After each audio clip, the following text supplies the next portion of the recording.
뭐 자포자기도 있고 도리어 심신미약을 주장하려고 이러나? 야인시대에 이런 사람들이 왜 나와? 안 나오잖아요. 뉴스도 봤겠죠. 뉴스도 보면서 스퉁나는 대로 적었는지 모르겠는데 다 말도 안 되는 얘기예요. 우리나라에서 위증죄에 대한 처벌이 너무 약해요. 위증죄가 너무 약하다 보니까 그냥 거짓말공화국 비슷하게 돼버리는 거예요. 그래서 네. 위증죄의 형량을 최대한 높이고 플리바게닝 제도를 도입을 해서 네. 다른 논란 때문에 더 중요한 걸 놓치고 있다 이렇게 보이는데 내란 전담 재판부하고 법외국제가 지금 도배가 됐는데 정청래 대표가 특검을 연장해야 된다라고 주장하는 거는 그 코미디 아닙니까? 정청래 대표가 수사 주체입니까? 본인이 다 수사 내용 알아요? 한없이 가벼운 시사 토크쇼 장르만 여의도 12월 9일 화요일 순서 시작하겠습니다. 반갑습니다. 정영진이고요. 자, 오늘은 조금 저희가 품격을 한번 찾아볼까 하는 생각이 있습니다. 품격 있는 대화 함께 나눠주실 두 분 먼저 소개해드리죠. 더불어민주당 홍익표 전 원내대표님 어서 오십시오. 네, 반갑습니다. 네, 반갑습니다. 그리고 국민의힘 김종혁 고양병 당협위원장님 어서 오십시오. 안녕하십니까? 네, 반갑습니다. 자, 그리고 역시 품격 있는 우리 최 부장님 어서 오십시오. 네, 안녕하십니까. 저 최 부장님과 이상하다. 우리 최은경 부장입니다. 부장 기자예요. 부장이에요? 네, 부장이에요. 관계부량하네. 네. 거의 뭐 신입 때 만나셨죠? 예. 네, 맞아요. 그래요. 참 우리 최은경 기자님 굉장히 센스가 좋고 예. 취재력도 아주 훌륭하시고. 예. 예, 그래서 뽑았어요. 그래요. 네. 듣기 싫은 말투인데 빨리 넘어가시죠. 와, 진짜 대단한 분입니다. 네. 자, 그러면 어느 뉴스부터 가면 될까요? 근데 진짜 역대급 또 장면이 등장해서 품격은 없지만 저희가 네. 한번 보려고 합니다. 내란 핵심 인물로 꼽히는 전직 정보사령관 노상원 씨가 어제 윤석열 재판에 출석을 했어요. 네. 증인으로 출석을 한 겁니다. 두 사람이 이제 내란 재판에서 마주한 건 처음이었는데 이 장면들이 아주 놀랍습니다. 대부분의 증언을 귀찮아서 거부하거든요. 뭐 이렇게 귀찮은 게 많아 이 사람. 그리고 이제 뭐 본인의 녹음 파일을 듣고 질문을 하겠다고 하면 네. 시간도 없는데 뭐 그냥 얘기하라고 이런 식으로 반응이 나와요. 네. 일단 재판부도 좀 지적을 하기도 했었는데요. 이 장면은 한번 보고 오겠습니다. 예, 질문하세요. 들어보셔야죠. 아니, 어차피 말씀을 다 해주시는데 뭐 그래도 들어보셔야죠, 당연히. 시간 아깝게. 뭔 말인지 하나도 모르겠네. 귀찮으니까 증언 거부하겠습니다. 증인이 머리에 무언가 덮어 씌우는 동작을 취하고 김용군도 손을 들어서 비슷한 동작을 보이는데요. 어떤 대화 중에 이런 동작이 나오는 것인가요? 잘 모르겠습니다. 대단하네. 재판장에서 이 정도 할 수 있는 기백이 어디서 나오는 건지 모르겠는데, 아니 뭐 햄버거를 사줬어야 되나? 왜 이 노상원 씨 도대체 무슨 깡인 거예요 도대체?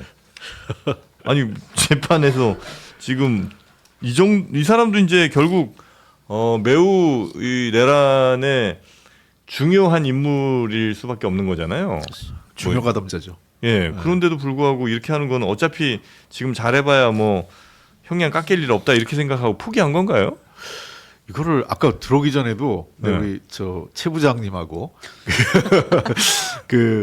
농담 삼아 이렇게 얘기했어요. 예. 이거 이 제정신 아닌 사람의 대응을 너무 정상적인 토론을 하는 게 이게 설명이 안 된다 그러면 더. 한번 그럴 수 있겠네요. 예, 그러니까 그냥 제가 보기에는 뭐 자포자기도 있고 네. 그리고 뭐 말씀하신 대로 그냥 이게 약간 뭐랄까 도리어 심신미약을 주장하려고 이러나 나중에. 제정신 아닌 것처럼 해서. 예. 그래서 정말 정상적인 반응이 아니에요. 그 재판장에서 오죽하면 그 말 많은 직연 판사마저 지적을 하잖아요. 그러니까 예를 들면 뭐 이 가족과 관련된 거나 특별한 그 법적으로 허용된 것 외에는 증언 거부할 수 없는데 귀찮아서 증언을 안 하겠다? 이건 말도 안 되니까 얼마나 그 법정을 허술하게 보면 이렇게 하는지 좀 이해가 안 됩니다. 네. 자, 이래서 이 노상원 씨는 또 워낙 어찌 보면 좀 황당에 가까운 그 뭐 작전 혹은 뭐 계획 이런 수첩 같은 것들도 있긴 있었었잖아요.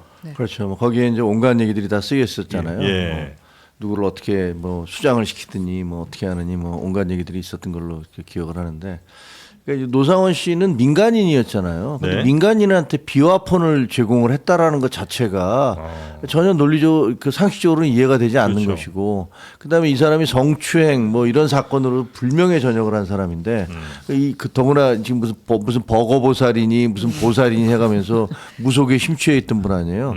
근데 이런 사람들과 상의를 해가면서 계엄을 그 준비를 했다. 그러니까 그 정말 거의 코미디에 가까운 일이 아닐까 싶어요. 전 세계에서 이런 식으로 계엄을 하는 나라가 있나? 라는 생각이 들 정도로 네. 너무나 터무니없어서. 그리고 이분이 이제 지금 얘기하는 걸 보면 뭐 두 가지. 그러니까 하나는 아까 말씀하신 대로 홍 의원 말씀하신 대로 자포자기 아이 뭐 이래 저러나 이래 주구나 저래 주구나 뭐 이제 뭐 마음대로 해봐 뭐 이런 식의 비아냥거림 빈정거림 뭐 들을 네. 것도 없네 뭐 이런 식의 얘기들을 하고 있잖아요. 근데 이게 정상적으로 저는 군 생활을 평생을 군대 생활을 한 사람이 이 정도의 명예와 자부심도 없나? 자기가 잘못했으면 군인으로서 군인답게 해야 되잖아요. 근데 이 사람 지금 대응하는 거 보면 이게 군인 같습니까? 사령관을 하고 평생 자기가 국가의 녹을 먹으면서 우리 국방의 의무, 내가 나라를 지킨다라는 자부심을 갖고 있었던 사람으로 보이지가 않아요. 네네네. 그러니까 이런 사람들을 긁어 모아서 계엄을 하려고 했던 거니까. 그러니까 이게 얼마나 엉망진창이었는지를 여실하게 보여주는 거죠. 네. 그리고 아마 머리에 이렇게 뭘 씌우는 듯한 요 동작은 뭐 물론 이제 추정이긴 합니다만 누군가 이렇게 잡아왔을 때 뭐 머리에 이렇게 뭘 씌우고 뭐 이런 거 아마 연출 내지는 보여주려고 했던 거 아닌가 하는 생각이 드는데 역시 이건 뭐 추정의 영역이니까 화가 날 수는 없겠습니다만 네, 그런 장면도 좀 있었던 것 같고요. 자, 그런데 이 노상원 씨가 뭐 비선으로서 혹은 이 비상계엄에서 매우 중요한 역할을 했음을 스스로 이야기하는 이런 녹취가 아마 있었던 모양이죠. 그렇습니다. 노상원 씨의 차량 블랙박스 음성이 증거로 제출이 됐는데요. 계엄 전날 노상원 씨가 자신의 지인과 통화한 그 육성입니다. 네. 녹취 속에서는 노 씨가 내가 비선으로 여러 가지를 돕고 있다. 나 사주나 보고 편하게 살려고 했는데 안 놔준다. 자기를 계속 이제 쓴다는 이야기죠. 네. 스스로 내가 비선이다라는 걸 인정하는 듯한 그런 발언들이 있었습니다. 네. 네, 넘어갈까요? 네, 넘어가시죠, 뭐. 그리고 네. 이제 뭐 수첩 이야기를 우리가 여러 번 했는데요. 예. 노상원 씨 수첩 계엄 모의 정황이 있다라고 특검은 보고서 계속 하나하나씩 물어보고 있었잖아요. 근데 이 수첩에 대해서 내가 TV 보는데 야인시대가 나오길래 김두한이라고 쓴 거야. 라고 대답을 했고요. 그러니까 무슨 말인지 모르겠습니다. 그리고 네. 이제 또 하나 어제 이제 조금 뉴스가 됐던 거는 노상원 씨가 내가 특검에게서 플리바게닝을 제안받았다라고 주장을 한 거예요. 네. 그러니까 이제 진술을 종용하면서 이렇게 하면 협조하면 조금 감면을 해주겠다라고 이야기했다는 건데 특검에서는 그렇지가 않다라고 일단 반박을 한 상태입니다. 그러니까 안 했다는 이야기가 아니라 이 수사 재판 조력자 감면 제도 플리바게닝이라고 하는 것이 내란 특검 수사의 특성을 고려해서 우리가 건의해서 이번 법의 신설한 조항이다. 그러니까 그 법에 의거해서 우리는 진술을 받아내기 위해 있었던 것이다. 협조를 부탁했던 것이다라고 설명을 했습니다. 네. 아니 그 무슨 이제 수첩에 있는 게 야인시대 나오는 거 보고 김두한 쓰고 뭐 이랬다는데 보면 뭐 정청래도 나오고 고민정, 조국 이런 노영민 이런 사람도 나오는데 무슨 야인시대 이런 사람들이 왜 나와? 안 나오잖아요. 뭐 뉴스도 봤겠죠. 야인시대랑 뉴스 번갈아 가면서. 뉴스도 보면서 틈나는 대로 적었는지 모르겠는데, 근데 제가 보기엔 다 말도 안 되는 얘기예요. 그 수첩에 다양한 얘기가 있었잖아요. 아까 얘기하셨던 뭐 수장하는 얘기며 무슨 뭐 이런 등등의 그 말도 안 되는 계획들이 그 수첩이 사실은 상당 부분 내란 혐의를 확장하는데 유용하게 활용이 됐고요. 네. 그러니까 얼마나 저는 개인적으로는 플리바겐 제도가 필요하다고 생각해요. 이게 특검에 이번에 뭐 그 협조하는 사람에 대해서는 뭐 어느 정도 하겠다라고 이제 거기다 집어넣지만 그거 말고 우리 일반적인 형사 재판에 있어서도 플리바겐 제도가 필요하다. 왜냐하면 우리가 지금 중요한 것은 실체적 진실을 밝히는 거잖아요. 네. 근데 그 다들 입을 맞춘 듯 거짓말을 해서 계속 그 진실이 밝혀지지 않고 시간과 에너지 뭐 돈 낭비하면서 계속 하니까 그런 부분에 있어서는 자기가 협조하고 진실을 얘기하는 사람에게는 네. 그런 부분들에 대해서 어느 정도 형량의 그 장량 강경을 해주는 것들이 필요하다고 생각하는데 그러면 네. 거짓말하면 어떡할 거냐 이거잖아요. 그러니까 우리나라에서 위증죄에 대한 처벌이 너무 약해요. 그 위증죄 같은 경우는 다른 정상적인 국가에서는 위증죄가 원래 본 범죄보다 네. 위증을 했을 경우에 혐의가 더 크거든요. 그러니까 위증죄가 너무 약하다 보니까 그냥 거짓말공화국 비슷하게 돼버리는 거예요. 그래서 네. 위증죄의 형량을 최대한 높이고 그 다음에 플리바게닝 제도를 도입을 해서 네. 목표는 진실을 규명하는 것이다. 그리고 협조하는 사람들에게 대해서는 네. 그 반성한다는 취지에서 형량을 깎아주겠다라는 것들이 저는 개인적으로 필요하다고 네, 생각해요. 네, 네. 저도 공감하는 네. 게 이 플리바게닝 제도가 언제 제대로 이용하게 활용되냐면 미국에서 금주법 시대 그렇죠. 그저 술을 불법으로 술을 담는 사람들을 잡으려고 이게 활용된 거예요. 플리바게닝. 그래서 네. 지금도 가장 유용한 거는 마약 수사 같이 그러니까 이제 윗선을 잡으려고 할 때 이 수사가 그러니까 내란죄도 비슷하죠. 사실은 말단에서부터 증언과 증언이 나와야 최고 정점에 있는 사람을 수사할 수 있기 때문에 네. 저는 뭐 이 제도는 한번 그 이번에 특검 때 그 제도적으로 일부 도입이 되는데 특별법에 아예 그 형사 그 우리 검찰 개혁하고 할 때 이 문제는 정식으로 그 법적으로 담는 것도 필요하다 네, 생각을 네, 네. 합니다. 왜냐면 현실적으로요. 사실 검사들이 수사할 때 다 얘기하거든요. 야, 너 이거 불면 내가 그렇게 세게 안 불러. 네. 사실상 그렇게 다 해요. 네. 근데 그 불법이죠. 현행법에서. 그걸 가지고서 오히려 거꾸로 지금 이 노상원 얘기하듯이 나한테 플리바겐 얘기했어요. 이렇게 얘기하면서 거꾸로 검사를 잡아 넣으려고 하는 그런 부분이 있기 때문에 이걸 법적으로 제도화하는 것들이 필요하다. 네. 이번에 특검법이 있는 걸 몰랐던 거죠. 노사람 씨가. 다만 이제 뭐 예를 들어 해킹 말씀하신 마약 뭐 무슨 성매매 이렇게 아주 음성적이고 잘 드러나지 않는 범죄 같은 경우는 뭐 상당히 어떤 분들은 뭐 동의를 많이 하실 것 같기도 하고 다만 또 이걸 악용할 수도 있잖아요.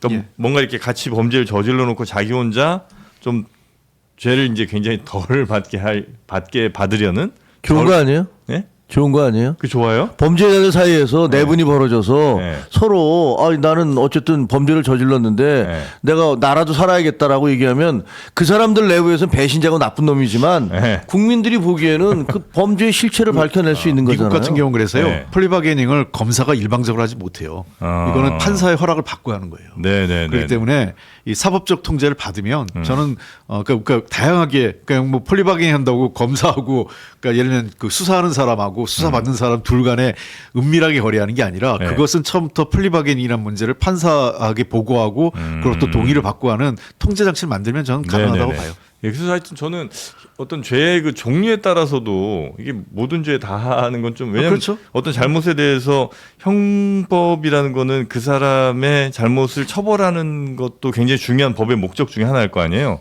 근데 제대로 처벌이 혹시 안 되면 그것도 또 국민들이 볼 때 굉장히 화가 날 수 있는 부분은 아닌가 그렇습니다. 생각이 좀 돼서 물론 이제 말씀하신 취지는 뭐 충분히 이해는 좀 되는데 어떤 뭐 죄의 그 종류에 따라서 좀 적용할 게 좀 그건 따로 뭐 있지 않나. 절차나 대상에 대해서 네, 뭐 생각이 좀 규정 들긴 말씀하신 하고요. 대로 부작용을 최소화하면 되죠. 뭐. 나중에 변호사들 오셨을 때 알겠습니다.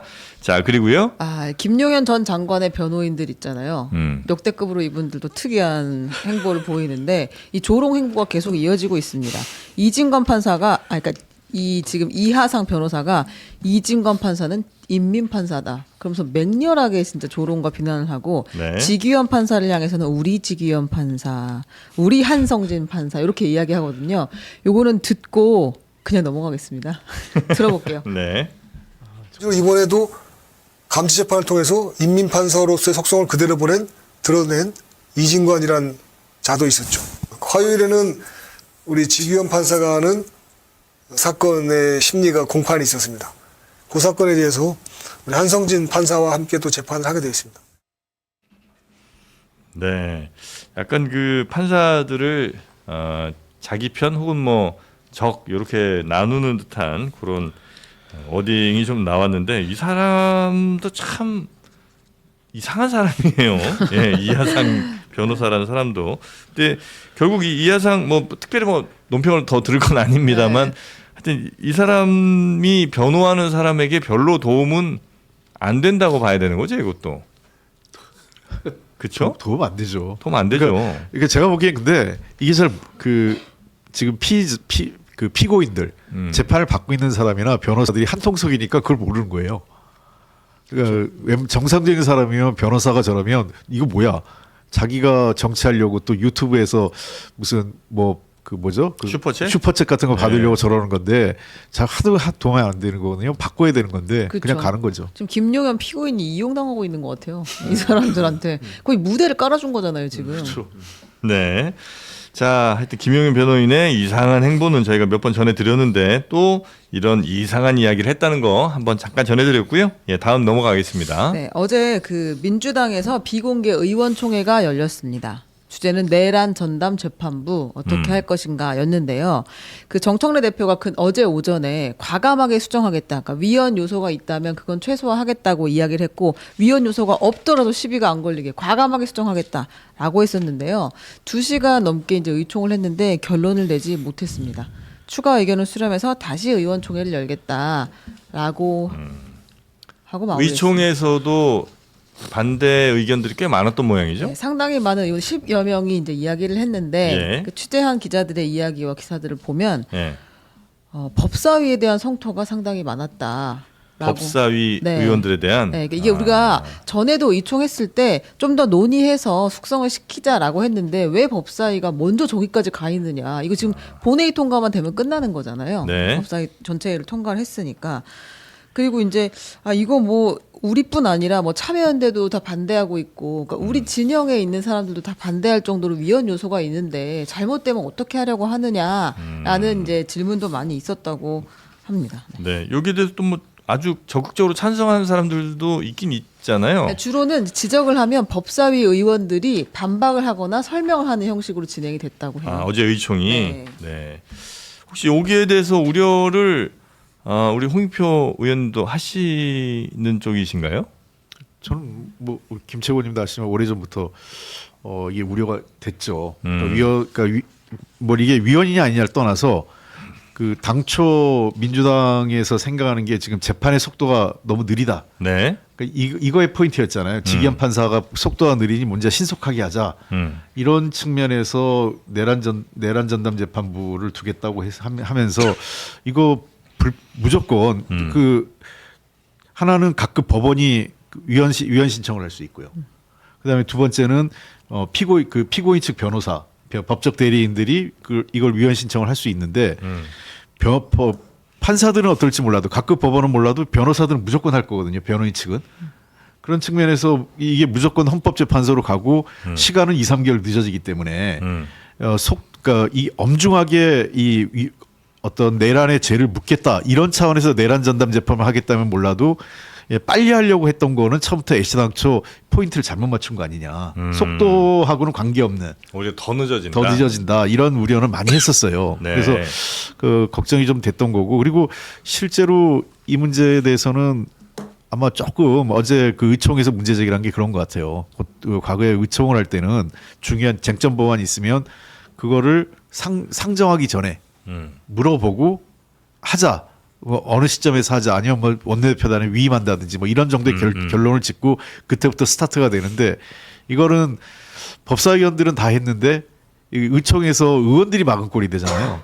그런데 이제 아마 또 의원들 또 우리 지지층한테 문자 엄청 받을 거예요. 내란 전담 재판부 반대한 놈이 누구냐?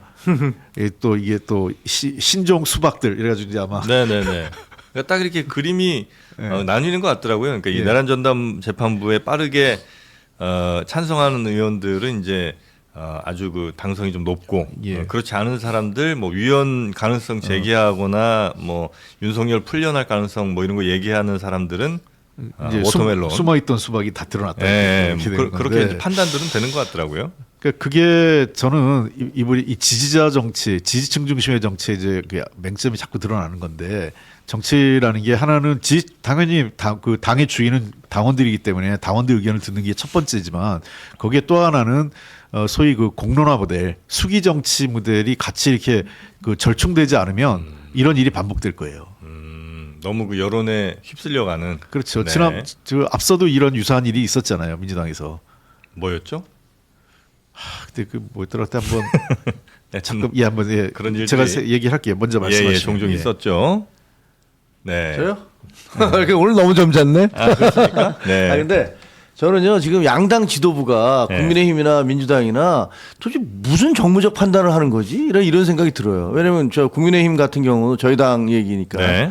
보면은 장동혁 대표가 뜬금없이 윤석열 전 대통령 면회를 가는 바람에 그리고 그 다음에 12월 3일날 뭐 당에서 들고 일어나는데 본인은 이거는 뭐 어쩔 수 없는 선택이었다라는 식으로 합리화하는 그런 발언을 하는 바람에 사실상 굉장히 고립되고 있는 거 아니에요. 이거는 분명히 자기의 어떤 태극기 지지자들, 그러니까 강성 극우 지지자들 이런 사람들만 생각하고 있는 거라는 게 이제 보이는 것 같은데 네. 똑같이 민주당도 저는 이해가 전혀 되지 않는 게 아니 왜 지금 이 재판이 진행되고 있는데 이것을 지금 위헌 논란으로 끌고 가고 있는 거 아니에요. 그러니까 본인들이 어떻게 보면 공세를 필 수 있는 과정에서 본인 스스로 수세로 지금 몰아가는 그런 양상이거든요. 그래서 심지어는 어떤 생각이 드냐면 야 저거 일부러 위헌 판정 나오게 해서 그래서 그 윤석열 전 대통령 풀려 나오게 해서 지방선거 때 저 사람이 이제 길거리에서 막 왔다 갔다 하면은 거의 우리는 저 선거 망할 테니까 그걸까지 노리고서 저렇게 밀어붙이나 저게 뭐지? 뭐 이런 생각이 들 정도예요. 아시다시피 지금 저 내란 전담 재판부와 그다음에 재판 중지법이라든가 그다음에 그 법 왜곡죄 이런 것들에 대해서는 민변 참여연대 뭐 이른바 진보 진영에 뭐 조국당 무슨 당에서 모든 진보 단체에서 그 말이 안 된다라고 얘기를 하고 있지 않습니까? 근데 밀어붙이는 이유가 뭐예요? 그거는 그냥 이른바 개딸이라고 얘기하는 자기 강성 지지자들 이런 사람들의 목소리 이것을 의식해서 그런 거 아니겠나라는 생각이 들어서 양당 모두 지도부가 굉장히 정무적으로 이상한 판단을 한다라는 느낌이 들어요. 유리할 수 있는 것들을 오히려 불리하게 만들고 있다. 예. 아까 제가 얘기했던 게 이제 사례가 사법 재판중지법 있었잖아요. 아, 네. 그것도 나중엔 대통령실이 그러니까 당사자인 대통령 쪽에서 이거 하지 마라고 했잖아요. 그 사실은 그런 문제가 대표적으로 이제 막 한쪽에서 그 국감기관의 한 판사가 뭐 원론적으로 가능합니다. 원론적으로 가능하다고 얘기할 때는 가능하지 않다는 뉘앙스가 더 강해요. 통상적으로 답변의 해석을. 근데 원론적으로 가능하다고 했으니까 할 수 있으니까 막아야 된다. 대통령을 위해서. 근데 당사자인 대통령이 나중에는 정쟁에 나를 끌어들이지 마라. 대통령 끌어들이지 마라. 이렇게 하면서 막았던 적이 있었잖아요. 그러니까 네. 이런 문제에 대해서 좀 더 상황을 설명을 했었어야 돼. 지지자들한테 제가 얘기하는 건 설명을 하라는 거예요. 이거 할 경우에는 위헌판 제청이 들어가서 자칫 2, 3개월 중지될 수 있는데 그런 경우까지 염두에 두고도 해야 되는 건지 이런 거에 대해서 정확하게 정보를 주고 그게 이제 공론화 방식이잖아요.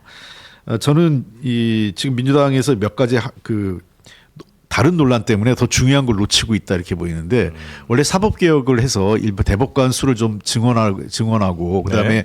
법원행정처와 대법원장의 인사와 행정과 관련된 너무 독점적 권한을 좀 줄여야 된다. 이거는 그동안 이 민주당뿐만 아니라 대부분의 법조계에서 또 시민사회단체에서도 사법개혁의 중요한 내용으로 얘기가 됐던 거예요. 근데 이건 다 사라지고 갑자기 재판중지법하고 내란 전담 재판부하고 법왜곡죄가 지금 도배가 됐는데 법왜곡죄도 저는 이거 갖고 싸우는 것도 좀 그래요. 그 반대하는 사람이 이걸 밀어붙이는 사람이라 제가 보기에는 여기 법적 실효성이 없습니다. 사실상 왜 그러냐면 법왜곡죄는 그 수사하거나 그 판결할 때 고의적으로 이것을 그 증거를 은폐하거나 왜곡해서 한 경우거든요. 근데 그런 지금 현행법에서도 처벌이 돼요. 네. 잘 아시는 것처럼 대표적인 사례가 화성 범죄자 그 증거 인포해가지고 다 수사했던 사람들 형사 다 처벌받았잖아요. 그러니까 다 지금 처벌할 수 있어요 법적으로. 근데 고의성을 입증하기가 정말 어려워요. 특히 판사의 판결에 고의성과 법 왜곡을 입증하기가 정말 어렵습니다. 네. 문제에 대해서는 지금 전국 판사들도 모여서 한번 얘기를 어제 나눴다고요? 네, 지난주에는 법원장 회의가 있었고 네. 어제는 일선 판사들이 모이는 전국 법관 대표 회의가 열렸습니다. 원래 당초 안건이 상고심 제도 개선, 법관 평가제도 변경에 대한 입장 표명이었는데 어쨌든 현장에서는 그 전담 재판부 그리고 법 왜곡죄 도입 요거에 대한 이야기가 추가로 상정이 돼서 더 많이 이야기됐다고 네. 하는데요. 5시간 넘는 논의 끝에 내란 재판부 설치와 법 왜곡죄 도입은 위헌성 논란과 함께 재판 독립 침해 우려가 크다. 신중한 논의를 촉구한다라는 결론을 내놓고 발표를 했습니다. 결론은 신중한 논의를 촉구한다. 근데 이제 전국 법관 대표회의는 네. 정말 경론을 하고 고민하고 숙고하고 난 다음에 네. 신중한 논의를 촉구하거든요, 항상. 근데 그 결과가 어제 나온 것이고 어쨌든 이 위헌성 논란이 있다라는 것을 입장을 밝혔다고 보면 될 것 같고요. 네. 그다음에 이제 그 원내 지도부에서도 뭔가 출구가 있어야 될 거 아니에요. 이걸 어떻게 해결해야 나가야 될 상황인데 김병기 원내대표가 전쟁에서 제일 중요한 건 전선을 넓히지 않는 것이다. 법안을 재검토하겠다는 취지로 이야기를 했어요. 그러면서 로펌에다가 LKB 평산에다가 이 법률의 이제 위헌성이나 아니면 뭐 개정 방안에 대해서 검토를 의뢰했고요. 그리고 법원행정처 공청회 내용도 같이 검토하겠다 하고 있습니다. 뭐 문제가 있는지 한번 로펌 쪽에 의뢰를 해보겠다. 근데 저렇게 얘기한 것은요, 법관들이 저래요 원래. 법관들이 네. 그렇게 즉각 반응하지 않아요. 그리고 그게 옳은 거라고 저는 생각을 해요. 만약에 정치권에서 주장하는 것처럼 법 판사들이 정치권의 요구에 따라서 왔다 갔다 한다면 그것이 과연 정의를 구현하는 방법일까에 대해서는 저는 전 세계 어느 나라도 그렇지 않다고 생각을 하는 거거든요. 그리고 그게 1심, 2심, 3심을 두고 있는 이유이기도 하고요. 그래서 지금 당장 자기들에 대해서 이해관계가 있고 자기들이 공격하는 건데도 모여서 저런 식의 완곡한 어법으로 그 주장을 내놓잖아요. 근데 지금 정치권에서는 야, 우리가 원하는 것들 니들 법원들 왜 빨리빨리 그거 움직이지 않아? 라고 요구를 하고 있는데 그건 무리한 것이라는 걸 말씀드리고 싶고요. 네. 그다음에 지금 민주당에서 위헌 소지를 최소화하겠다라고 얘기를 합니다. 그 얘기는 위헌에 해당한다는 걸 알고 있는 거예요, 이미. 네. 자기들이 주장하는 것들이 위헌적인 것이다라는 걸 아니까 위헌 소지를 최소화하겠다는 거 아닙니까? 근데 위헌이면 위헌이지 위헌의 최대치가 있고 최소치가 있습니까? 그런 거 없습니다. 위헌이면 위헌인 거예요. 근데 그거를 어떻게 해서든지 그 국민들이 보기에 위헌이 아닌 것처럼 보이게 하겠다라는 그런 얘기에 불과해서 네. 이거는 법을 그렇게 정략적으로 이용하는 것은 옳지 않다라는 말씀을 드리고 싶고요. 그다음에 법 왜곡죄 보세요. 그럼 법 왜곡죄 1심에서 이재명 대통령에 대한 선거법 재판이 1심에서 유죄가 나오고 2심에서 무죄 나오고 3심에서 파기환송됐습니다. 그러면 이 법 왜곡, 누가 법을 왜곡한 겁니까? 민주당 입장에서 보면은 무죄를 내린 사람이 정상적인 판결이고 유죄를 내린 사람은 법을 왜곡했다고 할 거 아닙니까? 그러면 앞으로 법에 대해서 자기에게 불리한 판결을 내린 법에 대해서는 모두 그것을 법 왜곡죄다라고 협박하고 밀어붙일 수 있는 거 아닙니까? 그리고 그렇게 할 수 있는 사람들은 권력 가진 사람밖에 안 돼요. 네. 일반 사람들은 그렇게 할 수도 없어요. 그러니까 결국은 이건 내가 권력 갖고 있으니까 내 마음대로 사법부를 좌지우지하겠다, 법을 흔들겠다 이런 얘기이기 때문에 이거는 정말 악법이고 자유민주주의 국가에서 이런 법을 시행하는 나라가 단 한 군데라도 있습니까?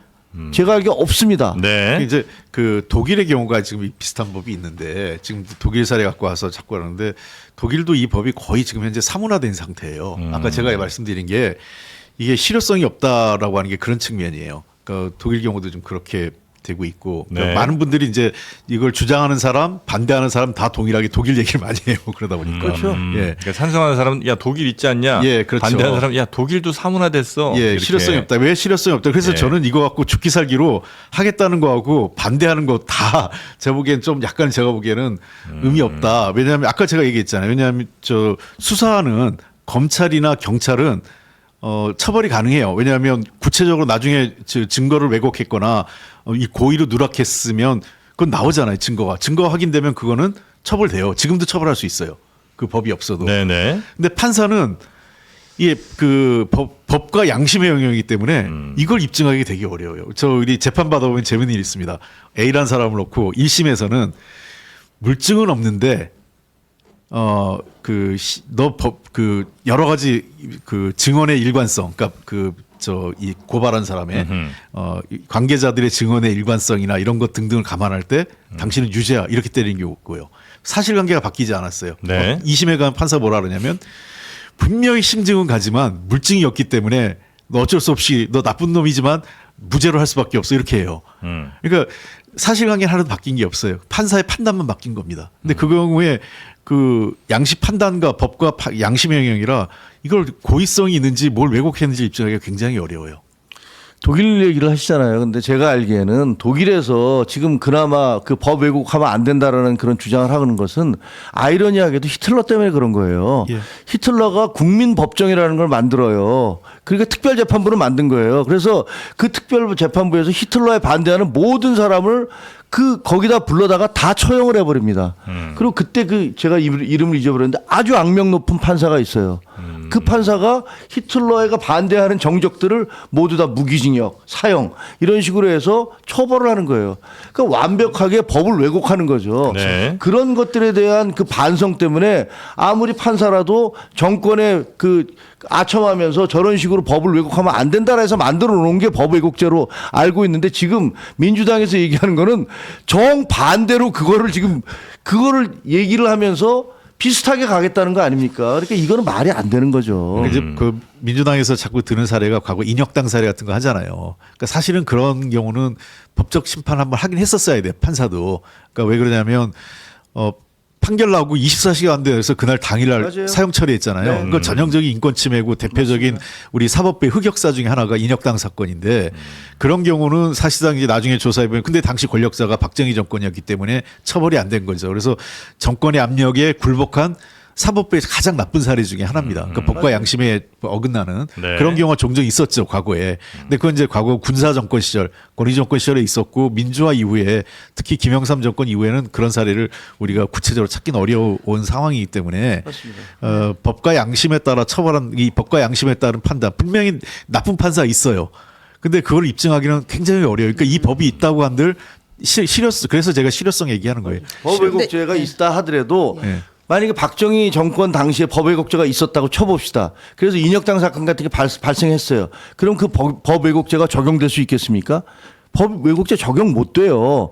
그 법 왜곡죄는 결국은 그때 권력을 누가 갖고 있느냐에 따라서 그 권력자에 의해서 움직일 수밖에 없는 겁니다. 그러니까 이거는 그 자체가 만들겠다는 자체가 권력형인 것이고 이것이 위헌인 것이고 법치주의를 파괴하는 것이에요. 그 이제 전국 법관 대표회의가 진짜 실로 간만에 입장을 낸 거잖아요. 근데 이게 환영받지 못하는 이유가 또 있는 것 같아요. 그러니까 원래 입장을 잘 안 내는 사람들이긴 하지만 이번에는 위헌성에 대해서 이야기를 했는데 지난번에 그 이재명 대통령 공직선거법 위반 혐의 상고심이 갑자기 일정이 잡혔을 때 왜 이렇게 빠른 속도로 잡은 거야? 라는 이야기를 또 여기 전국법관 대표회에서 모여서 했는데 끝내 결론을 내지 않았거든요. 그때는 입장 발표가 없었어요. 그러니까 지금 이제 국민들의 도대체 직위원 재판부는 왜 저래? 그 조희대 대법원장은 왜 저랬어?에 대한 이제 불신이 아직 해소되지 않은 상황인데 판사들의 입장이 이제 일방적으로 내란 재판부에 대해서만 나왔다라는 비판은 계속 있는 것 같습니다. 네. 자, 다음 뉴스 넘어갈까요? 네. 근데 정청래 대표가 특검, 2차 종합 특검을 또 띄웠습니다.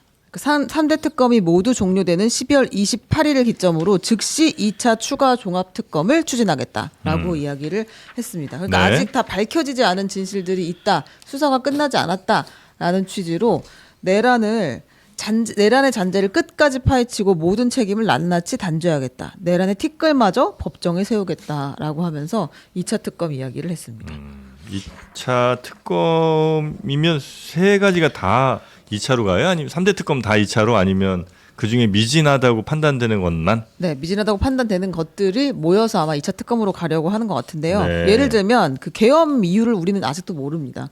윤석열 전 계엄 대통령 이유? 네, 계엄을 왜 발동한 것인가. 네. 근데 아마 이건 윤석열 본인도 모르지 않을까 싶은 지경이에요, 지금은. 네. 그리고 이제 그 김건희 박성재 간의 문자가 있었잖아요. 그 수사 지휘하는 듯한 그 문자. 네네. 그 관련해서 이제 또 그 의혹들이 아직까지 남아 있고 그리고 양평 고속도로 비롯해서 김건희 특검은 사실 절반 이상은 수사를 남겼다고 보고 있기 때문에 요것들은 다 해야 되는 거 아니냐라고 민주당이 보고 있습니다. 네. 근데 수사하기가 이렇게 어렵나? 너무 방대해서 그런가요? 뭐 김건희 특검 같은 경우 특히나 아예 손도 못 댄 게 더 많은 것 같아서. 그렇죠. 김건희 특검은 예. 왜 하다 보니까 별 건이 너무 또 새로운 건이 네. 너무 많이 나오는 거예요. 뭐 사실은 뭐 통일기업 건도 하다 보니까 그 튀어나왔던 거고 이런 등등이 있기 때문에 이게 이제 어떻게 처리할지는 봐야 돼. 대통령 말씀을 좀 이렇게 해석을 해보면 대통령께서 지난번에 이게 뭐 그 정부가 하는 게 바람직할지 뭐 어떨지 이렇게 좀 말을 흐리셨잖아요. 그러니까 과거에도 특검이라는 거는 제한된 범위, 제한된 기간 동안 하기 때문에 네. 남아요. 하다 보면 그럼 남은 거를 어떻게 처리하냐? 통상은 검찰에 이관해요.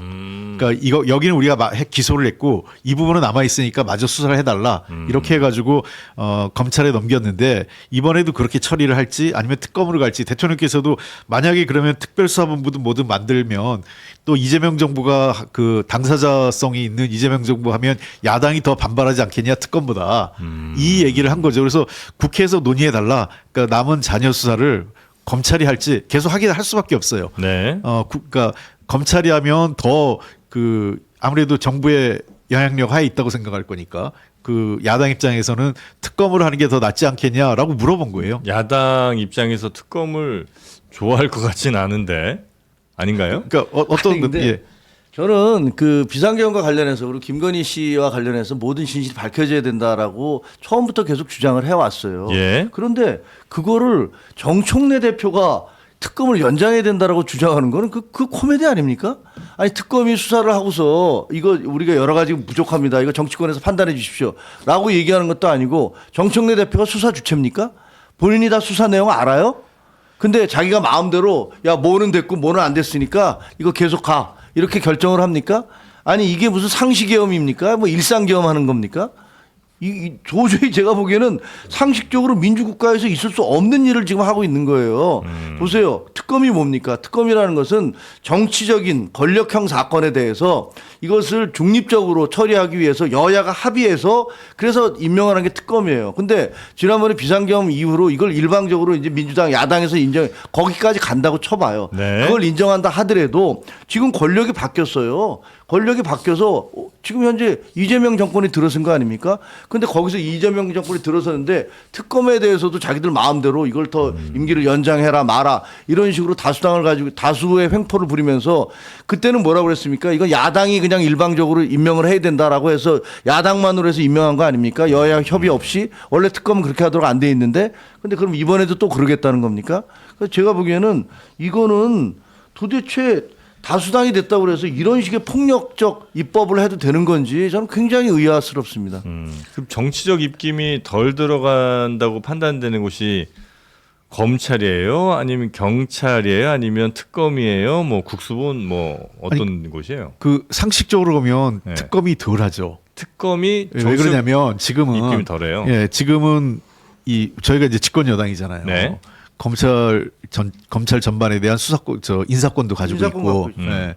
그러니까 그 필요로 하면 그 원하는 검사를 통해서 수사도 할 수 있어요. 별도의 수사본부를 구성하게 하고, 네. 그러니까 그 법무부 장관이 지금 뭐 총장도 부재한 상태이고 하기 때문에 그 권한대행하고 상의해서 그 별도의 수사본부를 구성해서 특검에서 남은 자녀 수사를 일괄해서 다 그 추가 수사를 해라 네. 하면 되는 거예요. 그래서 그렇게 할 수도 있어요. 저는 뭐 그게 저는 굳이 정청래 대표가 얘기하는 것처럼 특검을 굳이 2차 특검 논란이 되는 특검을 할 필요도 없이 이렇게 그 특별사업을 만들어서 세게 그 본부를 하나 구성해서 하면 또 그것도 더 효율적이다 이렇게 보고 도리어 이제 그 경우에는 저 야당의 반발도 세겠죠. 검찰 내에 특별 뭐 본부 같은 걸 만들어서 수사본부 같은 걸 만들어서 그렇습니다. 보통 수사- 그렇게 해요. 그 이건 이제 그 남은 자녀 이게 덩어리가 너무 크잖아요. 옛날에는 네. 그 한 90%가 수사하고 남는 게 한 20% 정도 남아서 그거를 이제 넘겨줘서 그냥 검찰이 일상적으로 수사해서 나머지를 기소하거나 불기소하거나 판단을 하는 건데 네. 지금은 특히 김건희 특검 같은 경우는 제가 보기엔 3분의 1 정도밖에 수사가 안 된 것 같아요. 3분의 1은 그냥 남아 있는 것 같거든요. 네. 그러니까 그런 걸 감안하면 별도의 수사본부가 만약에 특검 구성이 안 되면 별도의 수사본부 구성을 해야 되겠죠. 네. 뭐 남아있는 수사가 있으니까 어쩔 수 없는 예. 부분이 있다고 생각을 해요. 근데 어쨌든 형식과 절차를 제대로 갖춰야 되는데 지금 논란이 되고 있는 거는 그럼 특검은 공정하냐라는 부분이 계속 논란이 되고 있잖아요.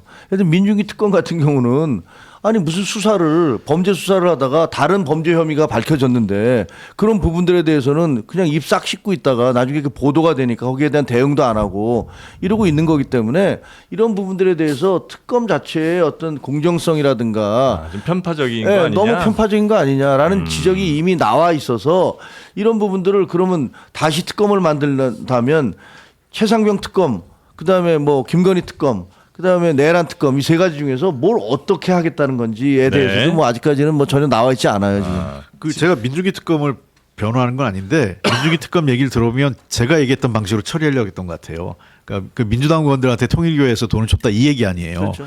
그 부분에 대해서는 이게 내란과 직접적으로 연관돼 있지 않고 2020년 당시 그 전후한 시점이기 때문에 그 문재인 정부 때. 문재인 정부 시절, 네. 그러니까 대선 이전에, 그러니까 2022년 대선 이전의 상황이기 때문에 이 우리 특검의 대상은 아니고 녹취록은 만들었다는 거 아니겠어요? 그 당시 상황에 대해서 진술에 대해서는 녹취록을 가지고 있다면 그건 이제 검찰에 이관하는 거죠. 이거에 대해서는 검찰에서 수사를 하라. 아마 그랬을 것 같고 저는 당연히 검찰에서도 의혹 없이 수사해서 죄가 있으면 민주당 의원도 죄를 물어야 되는 게 맞죠. 네. 근데 그거는 믿을 수가 없는 게요.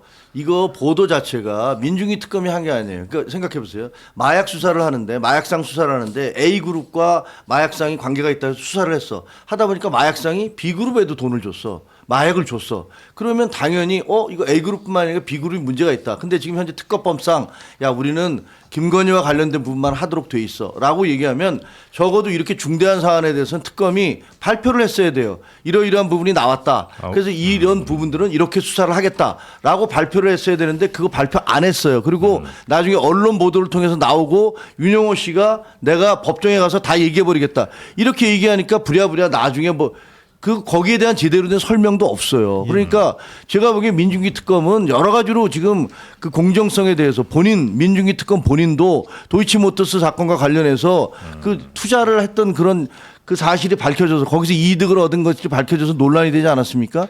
그러니까 이 특검의 어떤 그 뭐랄까 공정성이라든가 이런 부분들이 이미 논란이 되고 있고 그래서 수사 결과에 대해서도 상당히 앞으로는 그 정당성에 대해서 이의가 제기될 수 있어요. 지금 이제 말씀 쭉 하셨던 부분이 이제 특검에서 그러니까 통일교가 김건희 혹은 뭐 정치권 인사들한테 뇌물이나 이런 것도 이제 준 거에 대해서 수사하다 보니 민주당 의원들에게도 과거 뭐 금품 등을 이제 제공한 게 드러난 것까지는 이제 팩트인 거죠. 그렇죠. 네. 그래서 그걸 조사해서 정상적인 법적으로 확인된 정상적인 정치학이면은 그것대로 설명이 되는 거고 불법적으로 권성동 의원이 받은 그러니까 특검에서 얘기한 것처럼 그런 식으로 별도의 돈 봉투를 받은 거라면 그건 당연히 불법 정치학으로 처벌 받아야 되죠. 네. 자 그리고 여러분 오해하시는 분들이 계신 것 같은데 두 분 다 국민의힘 분이 아니시고요. 김종혁 국민의힘 전 최고위원이시고 홍익표 더불어민주당 전 원내대표시고 오해하지 않습니다. 네. 넘어갈까요? 네. 네, 지금 국민의힘으로 가보겠습니다. 권영진 의원이 앞서서 이제 이러지 말아라라고 이야기를 했고 그보다 앞서서 박형준 그 부산시장이 우리가 윤석열과 절연하고 계엄 사과해야 한다라고 이야기했잖아요. 네. 이번에는 주호영 육선의 주호영 국회 부의장도 나섰습니다. 진짜 이제는 끊어내야 해라는 취지의 이야기인데요. 이거 짧게 들어보겠습니다. 이 편을 단결시키는 과정에서 중도가 도망간다면 그것은 잘못된 방법이라고 생각을 합니다. 그래서 지금처럼 윤의계인 냄새가 나는 그런 방법은 맞지 않습니다. 같이 일하던 대통령에 대해서 폭정이라는 단어를 쓰는 것 자체가 저도 마음이 무겁습니다만은 계엄도 마찬가지이고 그 다음에 야당 대표를 전혀 만나지 않은 상태로 정치를 해온 일. 네, 국민의힘의 의원들 특히 이제 수도권 혹은 뭐 초재선 의원들은 지금의 이제 지도부에 대한 불만이 상당히 좀 있는 것 같은데 그 와중에 이제 주호영 의원의 이런 얘기가 나온 거죠. 그래서 장동혁 대표가 점점 땅이 좀 좁아지고 있는가 하는 느낌이 좀 들긴 합니다. 상당히 좀 궁지에 몰리고 있는 건 부인할 수 없는 사실이죠. 예. 특히 이제 윤한홍 의원이나 그 주호영 의원의 그 주장은 그런 발언은 굉장히 큰 타격을 줄 것 같아요. 윤한홍 의원 이제 PK 출신이고 똥 묻은 게. 똥 묻은 게 겨묻은 게 나무른다라는 것들이 굉장히 직설적이고 강력한 표현이잖아요. 그러니까 그것은 그 장동혁 대표에 대해서 대놓고 지금 공격을 한 것이고, 근데 이분이 누구냐 하면 아시다시피 장제원, 권성동과 함께 친윤 3인방.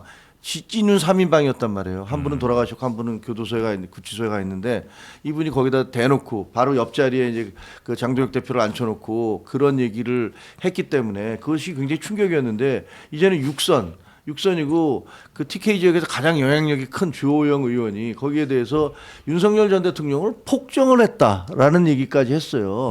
그 폭정에 대해서 우리가 여러 차례 얘기했음에도 불구하고 이걸 받아들이지 않았다. 이건 뭐 한동훈 대표가 얘기한 거에 몇 배 더 강한 표현으로 한 거잖아요.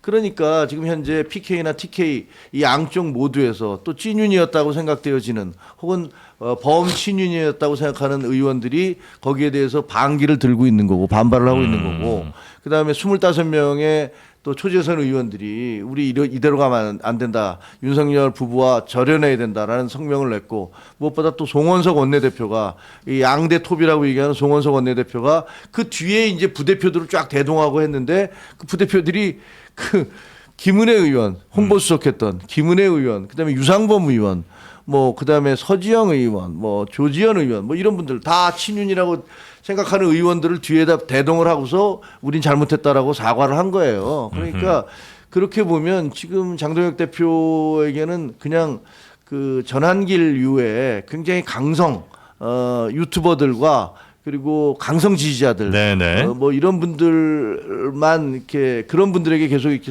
호소를 하면서 당권을 유지하려고 하는 게 아닌가라는 그런 관측이 되죠. 뭐 이런 얘기하면 또 뭐라 그러려나? 아무리 걱정을 많이 하세요. 아 이거 징계 계속 당해봐서 보세요. 징계 너무 많이 당해서 그렇습니다. 아 그래요? 아직 뭐 당한 건 아니고 계속 하겠다고 하니까. 여튼 뭐 당 분위기가 조금씩 바뀌어가고 있는 건 팩트인 것 같고 어떤 분은 이르면 올해 안에도 큰 변화가 있을 수 있다는 얘기를 하시는 분도 계신 것 같고 그다음에 그래도 이제 한 설 정도까지는 가지 않겠냐 장동혁 체제가 뭐 이런 분들도 계시는 것 같습니다. 저는 거기 동조하지도 않았고 아무 말도 안 했습니다. 홍익표 의원님 하시면 되겠어요. 예, 그게 정치권이요. 늘 이 선거가 다가오면 큰 선거가 다가오면 못 견뎌요. 그러니까 이 선거가 지느냐 이기느냐가 판이 읽혀지잖아요. 네. 지는 선거를 그대로 못 가는 거죠. 그리고 지방선거라는 게 국회의원들 입장에서 보면 자기 선거의 절반이에요. 그러니까 지방선거 잘못 치르면 다음 국회의원 선거 때 엄청 힘듭니다. 네. 그러니까 그거를 다 알고 있기 때문에 이제 그 안 움직였던 의원들이 이제 움직이기 시작하는 거죠. 그러니까 자기들 보기에는 그래도 웬만큼 어느 정도는 해줄 줄 알았는데 이렇게 가다가는 정말 그 지난 2018년 선거 있었죠. 그때 소위 TK 자민련이라고 그랬잖아요. 대구 경북 빼놓고는 다 뺏겼던 일들이 벌어졌기 때문에 지금도 뭐 그런 상황이 나타나지 말란 법이 없고 안에서 이제 우려가 커지기 시작하는 거죠. 그리고 현재 꽤 많은 자치단체장들이 수도권과 충청권에 있어요. 소위 스윙보터 지역에. 네. 이 기초자치단체장들이 거의 울고 있어요. 예, 맞아요. 뭐 이거 우리는 어떡하냐. 우리가 뭐 한 달 내내 바닥 돌아다니면서 조금 분위기를 바꿔놓으면 장동혁 대표나 지도부에서 말 한마디로 그냥 한 방에 그냥 다 공든탑을 허물어뜨리고 이런 식으로 하면 우리 선거 못 치른다 이렇게 하기 때문에 제가 보건대는 최근에 당내에서 좀 여러 움직임이 있는 것 같아요. 좀 더 장동혁 대표를 쫓아내지 않는다 하더라도 장동혁 대표는 그냥 명실상부하게 그러니까 그 이름만 있는 당대표로 하고 뭔가 선거를 치를 간판을 좀 바꿔야 되는 거 이런 얘기가 조심스럽게 흘러나오더라고요. 네. 근데 여기 윤한홍 의원, 뭐 주호영, 송원석 이제 이런 분들이 사과해야 된다, 뭐 절연해야 된다고 하잖아요. 되게 당혹스러워요. 그렇죠. 뭐 그러니까 지금까지 그 많은 시간 다 놔두고 이제 와서 이렇게 사과한다 그러면 우리가 그럼 변했구나 이렇게 생각해야 되나? 그런 의문이 들거든요. 1년 동안 이러고 있다가 네. 아니 그것도 그렇고 그렇게 얘기하는 사람들 대부분이 소위 찐윤이라고 그래가지고 그 윤석열 정권에서 잘 다 해먹었잖아요. 혜택을 다. 벗고 해먹을 거 다 해먹은 사람들이잖아요. 이것저것 뭐 장관도 하고 뭐 대통령실에서 있었고 또 대통령 당시 윤석열 대통령과 그 정부가 뭐 산으로 가고 뭐 어디로 가고 할 때 그거를 입 바른 소리 한마디 안 하다가 이제 와가지고는 이제 하니까 너는 그럴 말할 자격이 있냐라는 게 안팎에서 있는 거죠. 근데 어쨌든 그래도 저런 말이라도 하는 게 다행이고 저는 그러니까 그런 측면에서 소위 찐윤이라고 하는 사람들이 저런 말 할 때는 자기 희생이 있어야 돼요. 자기 희생에. 그러니까 본인은 출마하지 않는다거나 그렇죠. 뭔가 어쨌든 내려놓는 게 있어야지 다 해먹고 나서 이제 와서 사과한다고 그러면 사람들이 그래 잘했다 이렇게 생각할까요? 그러니까 내 잘못이 크다. 네. 나도 그때 잘 못했다. 그런 측면에서 뭐 불출마를 하든 뭐 자기 희생을 좀 아니면 내가 그 대구 경북이나 이런 데를 벗어나서 험지 뭐 수도권으로 그 가겠다. 민주당 텃밭으로 가서 내가 해보겠다 등등 이런 게 나와야 되는데 그런 거 없이 그냥 뭐 바꾸자. 장도영 마치 이제 장도영만 나쁜 놈 되는 것처럼 이렇게 만들면 이제 너는 뭐냐 이런 얘기가 나오는 거죠. 자, 두 분 다 말씀 맞는 얘기죠. 저 논리적이고 합리적인 얘기예요. 근데 사실 저희 입장에서는 그 당의 개혁을 주장해왔던 입장에서는 어쨌든 그분들이 지금도 가만히 있으면 어떡할 거예요. 그 당이 그 굉장히 그 침몰해가는 듯한 느낌을 주는데 그러려면 누군가는 또 목소리를 내줘야 되니까 뭐 일에는 단계가 있으니까 뭐 그렇게 이런 식의 얘기들이 막 나오다 보면 그 중에서 아 내가 책임지겠다라는 분들도 나오고 과거에 같은 경우는 김영우 의원 나 출마 안 하겠다 조혜진 의원 출마 안 하겠다 해서 출마 안 한 의원들도 생기고 그랬었잖아요. 그러니까 뭐 조금 더 지켜보시죠. 근데 그분들 사실은 그때 친박도 아니었고 크게 책임질 것도 없는 사람들이 제가 보기엔 착한 사람들이 책임진다고 나가고 이 나쁜 사람들은 독하게 자기 자리를 그 꿰차고 앉아 있는 거예요. 진짜 책임져야 될 사람들은 남아 있고. 그렇죠. 아, 가슴 아픈 얘기 자꾸 하지 마세요. 그리고 이제 장도영 대표가 그 나에게 반대하는 의견을 가진 사람들이랑 중점적으로 만나겠다. 쓴소리도 이제 내가 경청하겠다라고 이야기하면서 당 중진도 만나고 이제 하겠다 했는데 이제 친한계 의원들을 만나느냐 징계를 하느냐 거기서 좀 결정이 날 것 같아요. 그 두고 보겠습니다. 네. 당원 게시판은 어떻게 잘 해결됐어요? 아니면 여전히 진행 중이에요? 모르겠습니다. 뭐 저는 뭐 10일까지 뭐 그 사유서를 내라고 해서 네. 지금 준비를 하고 있는데 내일 모레네요. 그러니까 뭐 내야죠 뭐. 뭐에 낸다. 대한 사유서요? 뭐 있잖아요. 왜 윤석열 대통령의 사이비랑. 종교 활동을 그 폄하했느냐, 뭐 아, 왜 사이비라고 아. 좀 얘기했느냐. 아 우리 위원님 거 네, 따로. 뭐 그거 내라고 그러더라고요. 근데 뭐 아니 그 단계 부분은 어떻게 되는지 지금 말만 그렇게 해놓고서 네. 진행되는 게 없어요. 근데 제가 보기에는 법률적으로 할 수가 없거든요. 왜냐하면 익명의 당원 게시판을 당무감사위원회가 감사를 할 근거가 전혀 없어요. 법적 근거가 없는 거고.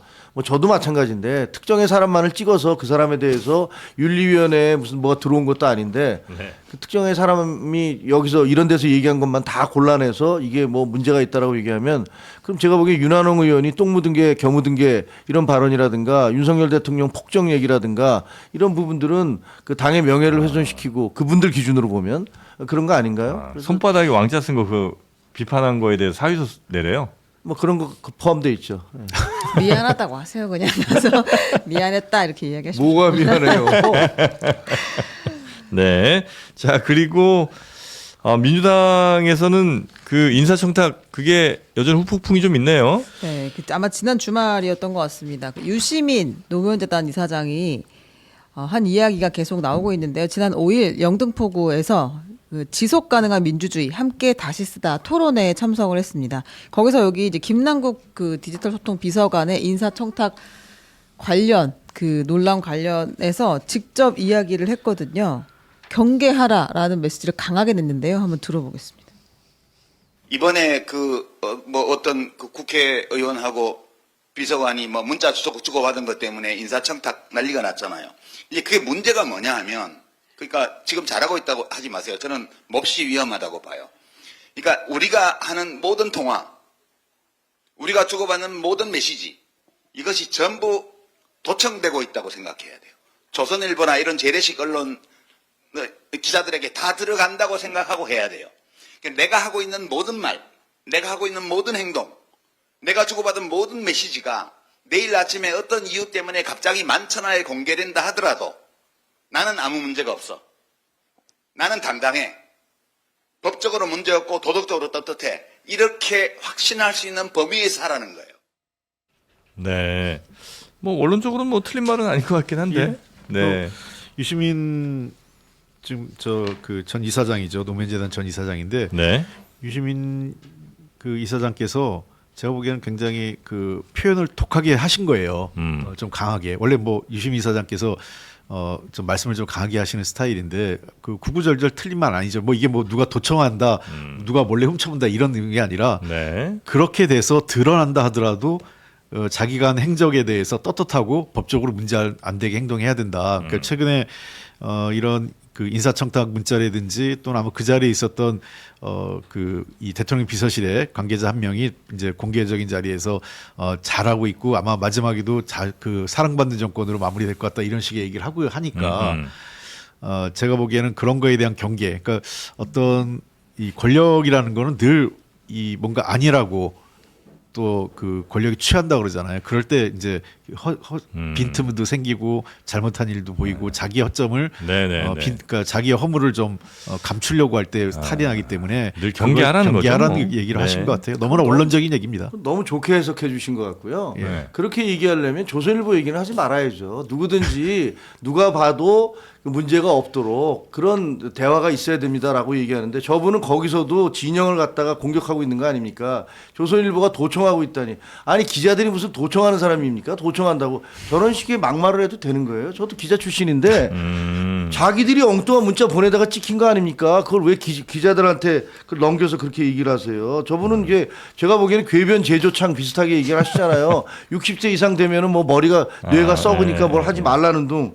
그다음에 자기가 뭐 그 옛날에 그 조국 씨 관련해 갖고 그게 뭐 증거 인멸이 아니라 증거 보존이라는 둥 뭐 이런 얘기도 하시고 그다음에 자기 통장을 뭐 한동훈 법무부 장관이 들여봤다고 그래서 그거는 결국은 7천만 원인가에 배상까지 그 벌금까지 받은 거 아닙니까? 네네네네. 좀 엉뚱한 소리 하고 계시는 거예요. 뭐 왜 기자들이 무슨 도청을 합니까? 그러니까 그 도청한다는 얘기가 아니라 도청하고, 된다고 네. 된다고 그건 좋아요. 하고 뒷부분은 예. 뭐 얼마든지 할 수 있는 말씀이지만 네. 그런 상황까지도 남한테 책임을 돌리면서 진영을 공격하는 수단으로 쓰고 계신 것 같아서 그건 뭐 좀 말이 안 되는 얘기를 하고 있다라고 생각합니다.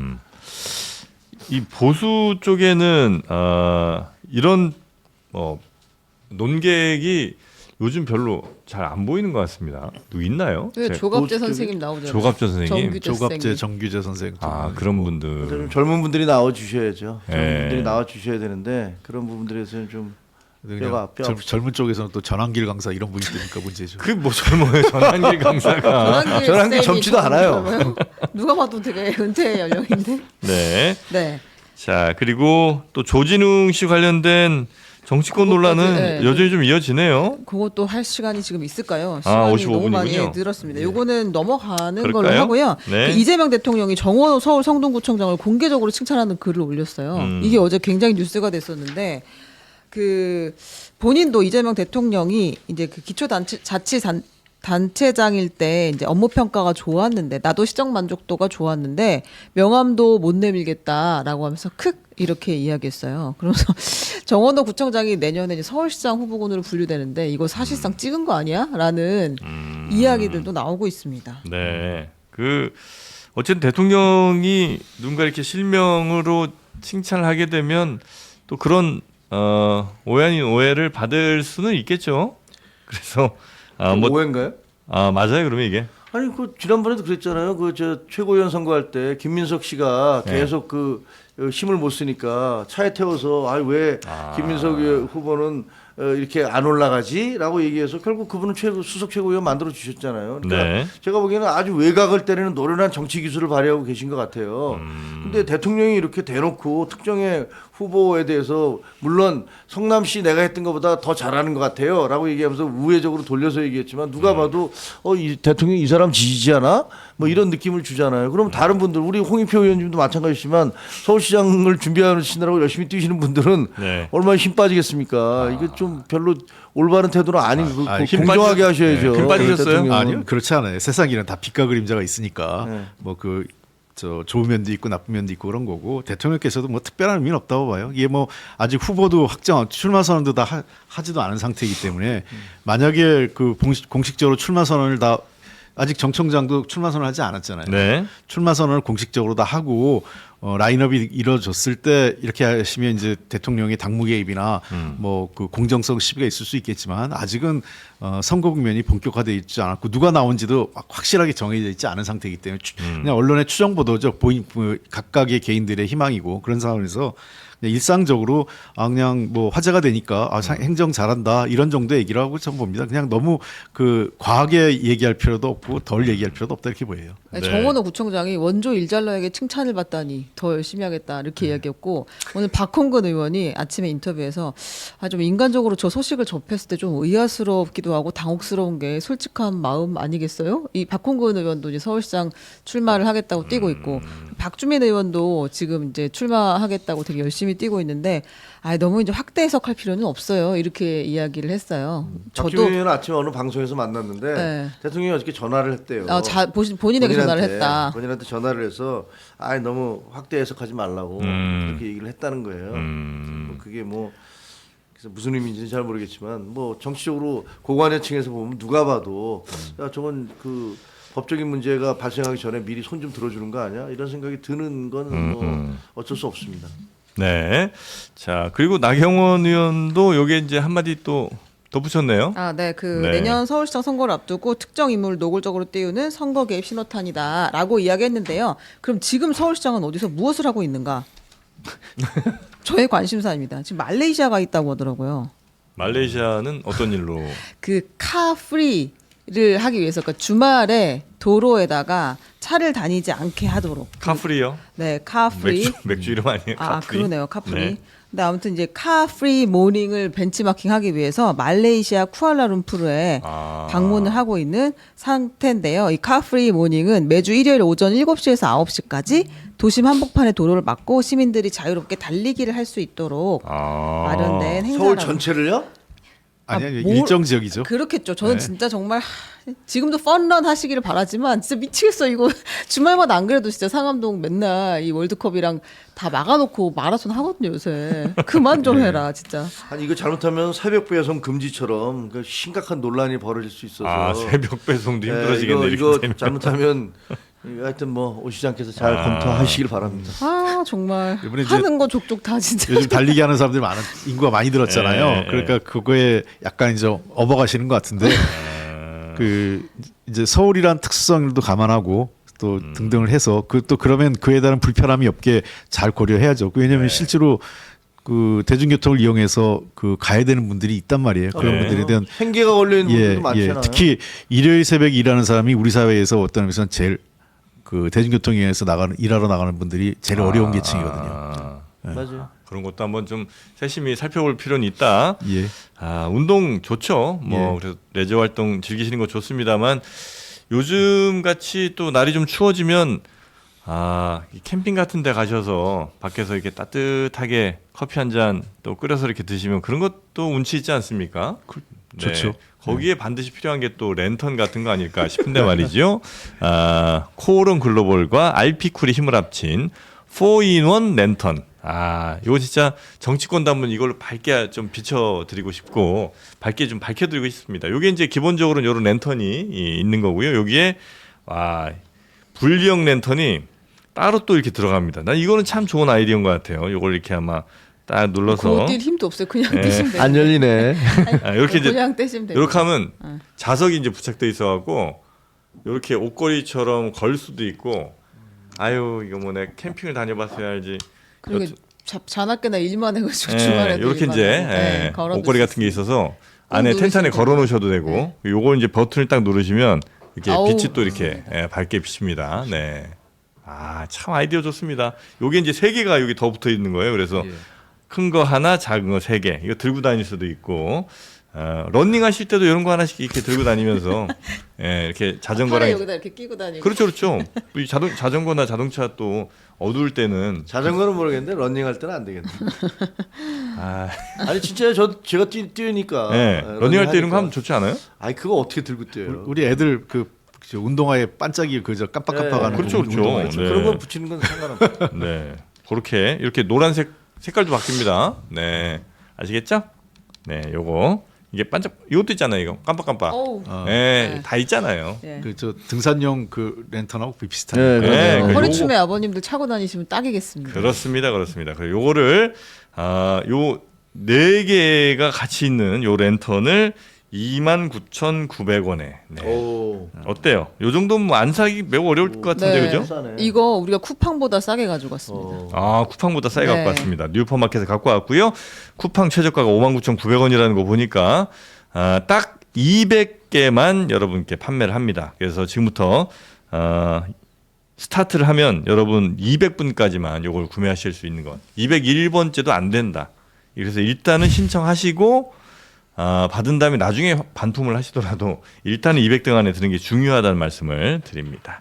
자, 뉴퍼마켓에서 알피쿨 4-in-1 테이블 랜턴 한번 알아보시면 좋겠습니다. 영상 아래 링크 따라가셔도 되고요. 고정 댓글에 링크 있습니다.